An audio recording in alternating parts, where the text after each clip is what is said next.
Bismillahirrahmanirrahim. Assalamualaikum warahmatullahi wabarakatuh.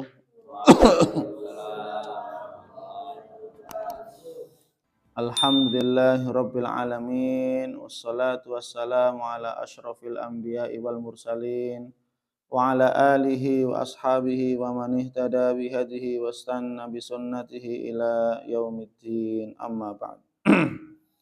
Alhamdulillah para santri muslimin muslimat, para hamba Allah sekalian yang senantiasa dimuliakan oleh Allah Subhanahu wa taala. Mari kita awali majelis ilmu ini dan baca doa talabul ilmi. Bismillahirrahmanirrahim. Rabbi zidni ilman. Allahumma anfa' bima 'allamtani wa 'allimni ma yanfa'uni warzuqni ilman yanfa'uni. Amin. Amin. Alhamdulillah, kita bersyukur kepada Allah Subhanahu wa taala. Allah Subhanahu wa taala masih memberikan kepada kita nikmat hidup, nikmat kesehatan, kesempatan, nikmat menjadi orang yang beriman, menjadi hamba Allah Subhanahu wa taala. Maka sepantasnya dan seharusnya kita bersyukur kepada Allah Subhanahu wa taala atas segala limpahan-limpahan nikmat-nikmatnya yang kita tidak bisa menghitungnya karena saking banyaknya. Sampai Allah Subhanahu wa taala menyatakan dalam firman-Nya, wa in ta'uddu ni'matallahi la tuhsuha. Dan jika kamu ingin menghitung-hitung nikmat Allah Subhanahu wa taala, niscaya kalian tidak akan mampu menghitungnya secara detail, tidak mampu menghitungnya secara rinci dari awal sampai akhir. Tidak ada yang bisa. Ya.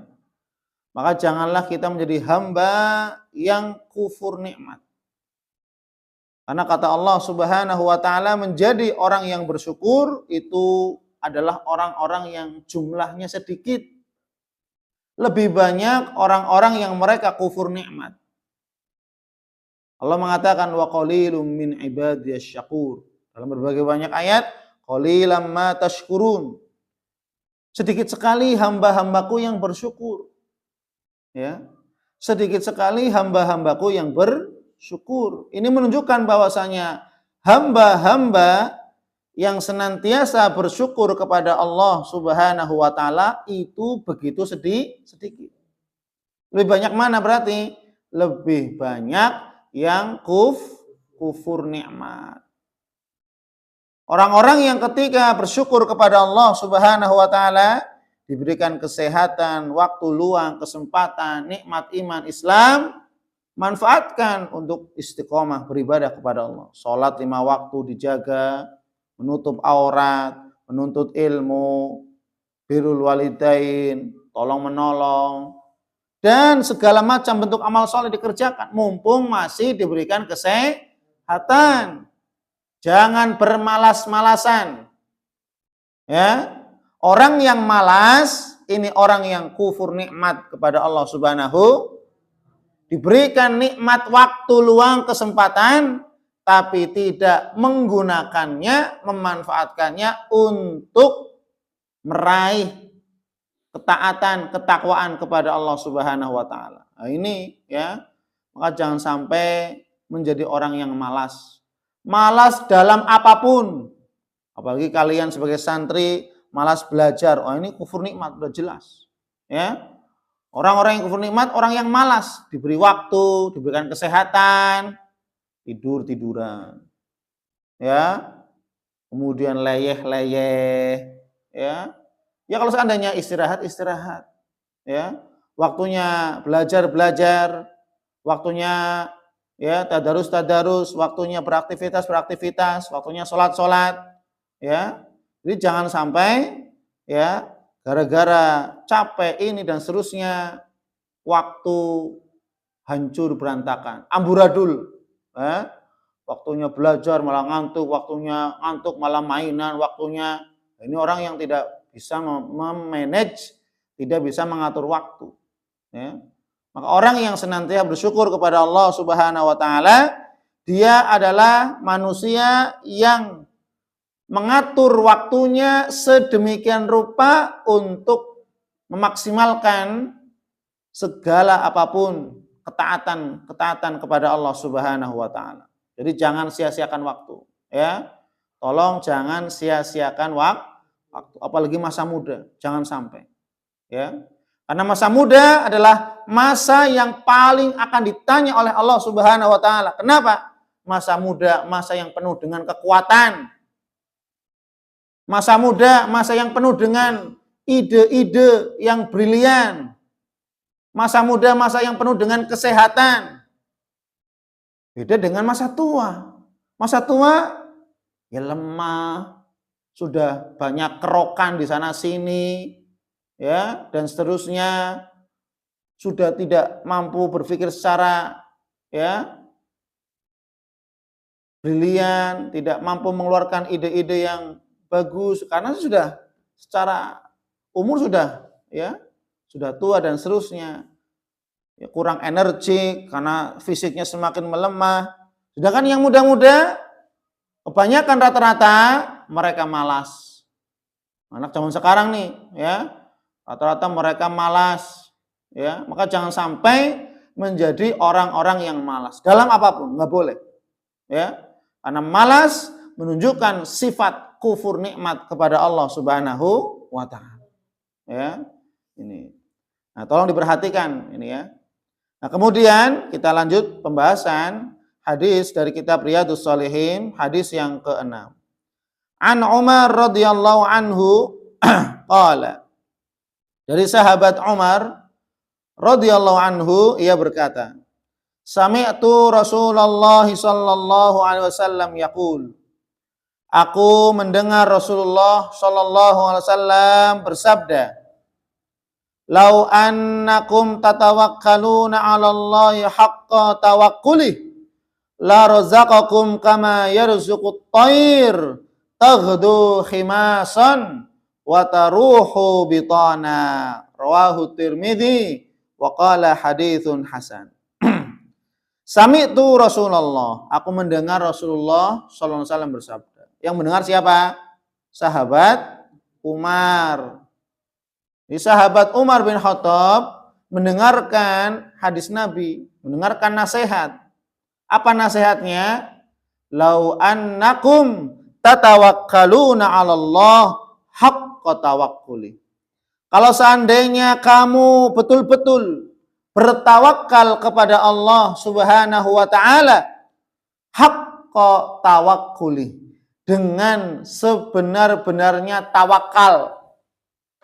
Berarti di sini kata Allah, kata Nabi Muhammad, ya, ada orang yang bertawakal pura-pura, ada orang yang bertawakal setengah-setengah, ada orang yang bertawakal hanya sekedarnya saja, tapi juga ada orang yang bertawakal dengan sebenar-benarnya tawakal kepada Allah Subhanahu wa taala.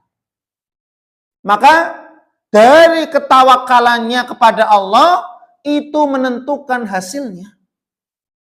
Orang yang tawakalnya asal-asalan, orang yang tawakalnya ala kadarnya, seenaknya sendiri, ya, mau orang jadi sukses, mau jadi orang sukses, seenaknya, ya, bangun siang, ya, nanti jam 10 baru beraktivitas, ya. Orang sukses nggak pernah bangun kok siang, nggak pernah. Orang sukses itu bangunnya sebelum subuh. Paham?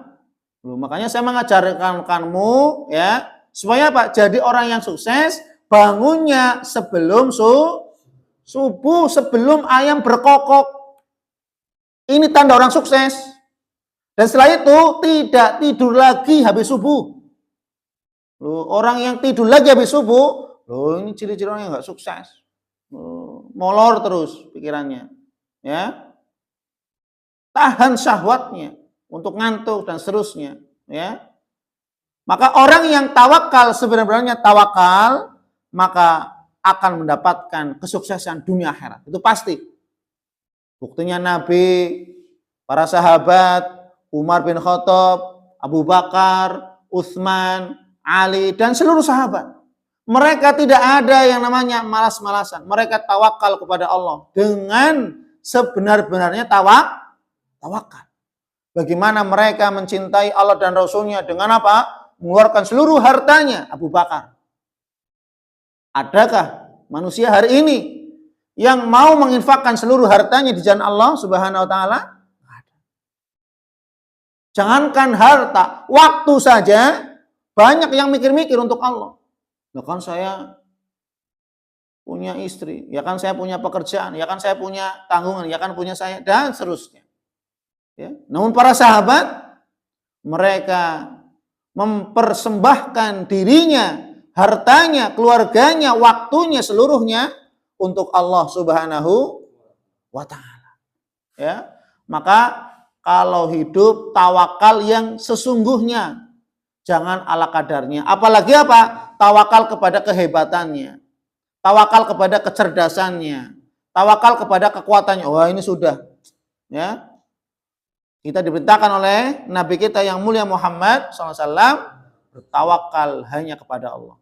Maka dalam banyak ayat Allah mengatakan wa 'alallahi falyatawakkalul mu'minun. Maka hanya kepada Allah lah kalian hendaknya wajib bertawakal. Ya, jika kalian adalah orang-orang yang beriman. Ya. Maka orang-orang yang bertawakal kepada Allah dengan tawakal yang sebenar-benarnya, la razaqakum kama yarzuqut thair, niscaya Allah Subhanahu wa taala akan memberikan rizki kepada kalian kama yarzuqut thair, sebagaimana Allah Subhanahu wa taala memberikan rizki kepada burung-burung.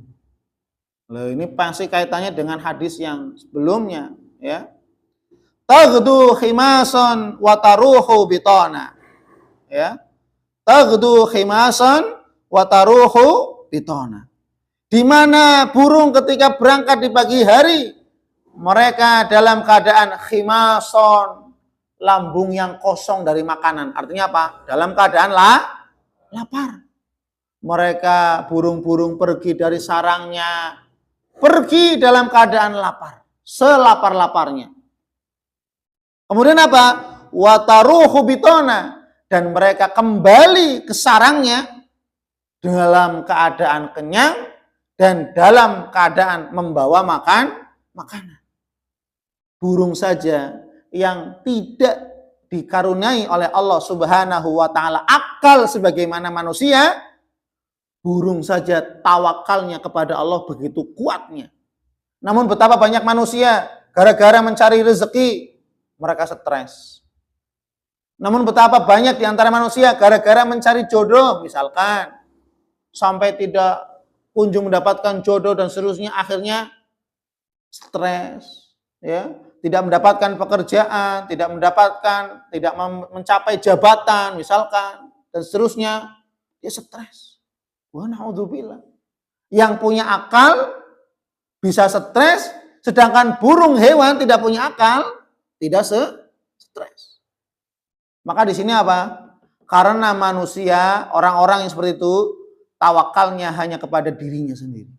Saya kan hebat, saya mampu, saya kan cerdas, ya, saya kan kuat, saya kan punya orang dalam, saya kan cucunya pejabat, saya kan saudaranya polisi, masa saya nggak masuk, masa saya nggak sukses, masa saya nggak lolos.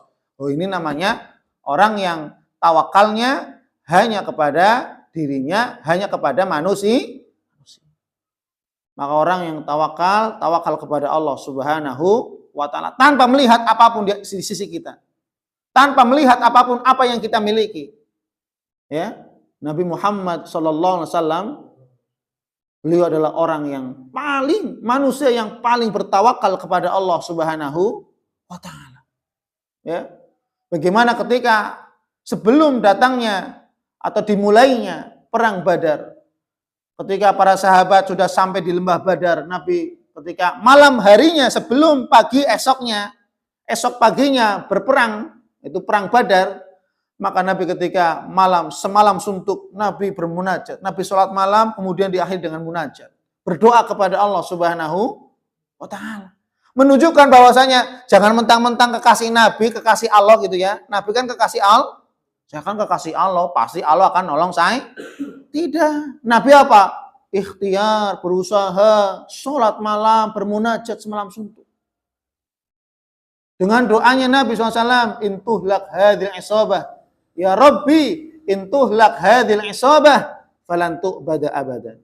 Ya Allah, jika pasukanku kalah besok pada perang Badar, falan tu'bada abadan. Niscaya engkau tidak akan pernah disembah selama-lamanya. Ya. Kalau seandainya Islam dengan hanya pertolongan Allah, sangat mudah Islam akan tersebar ke muka bumi. Tapi apa? Allah Subhanahu wa Ta'ala ingin melihat kesungguhan, perjuangan dan ketawakalan Nabi dan para sahabat dengan cara apa? Jalan berjihad melawan musuh-musuh Allah. Karena kalau tidak ada perjuangan, tidak ada kesungguhan, tidak ada ketawakalan, Allah tidak bisa melihat mana hambaku yang beriman, mana hambaku yang pura-pura beriman. Maka ketika dengan menunjukkan ketawakalan kita kepada Allah Subhanahu wa Ta'ala, maka ini menunjukkan bahwasanya kita adalah orang yang betul-betul orang yang benar-benar beriman kepada Allah Subhanahu wa Ta'ala. Maka di sini kita harus yakin seyakin-yakinnya, dan kita harus beriman, dan kita harus tawakal sebenar-benarnya tawakal kepada Allah Subhanahu wa Ta'ala. Semoga Allah Subhanahu wa Ta'ala termasuk menjadikan kita termasuk orang-orang yang senantiasa istiqomah dalam beribadah kepada Allah, senantiasa bertawakal dengan sebenar-benarnya tawakal kepada Allah Subhanahu wa Ta'ala dalam segala urusan. Amin amin ya rabbal alamin. Wallahu a'lam bishawab. Subhanakallahumma wa bihamdik asyhadu an la ilaha illa anta astaghfiruka wa atubu ilaik. Wa'afu minkum. Assalamualaikum warahmatullahi wabarakatuh.